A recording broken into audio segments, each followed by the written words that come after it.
আওয়ামী লীগ শীর্ষ নেতাদের ফাঁসি ও কারাদণ্ড দিয়ে তারা এই জামায়াত ইসলামীকে ধ্বংস করতে চেয়েছিল বলে মন্তব্য করেছেন দলটির আমির ডক্টর শফিকুর রহমান। রবিবার সকালে খুলনায় ইস্টার্ন জুট মিলের মাঠে জামায়াতের কর্মী সম্মেলনে প্রধান অতিথির বক্তব্যে তিনি একথা জানান। এ সময় জামায়াতের আমির আরও বলেন, আওয়ামী লীগ পুরো দেশকে কারাগারে বানিয়েছিল। তাদের মতের বাইরে গেলে সাধারণ জনগণকে খুন, গুম, নির্যাতন ও জেল দেওয়া হতো। পরে আওয়ামী লীগের দেশবিরোধী ষড়যন্ত্র রুখে দিতে জনগণকে এক থাকার পরামর্শ দেন ডক্টর শফিকুর রহমান।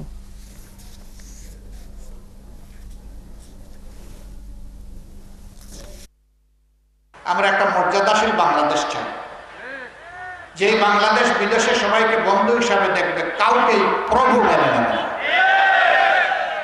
আল্লাহ ছাড়া কারো কাছে মাথা নত করবে না, যেদিকে হাত বাড়াবো সেই দিকে বন্ধুর হাত পেতে চাইবে, কোনো আগ্রাসী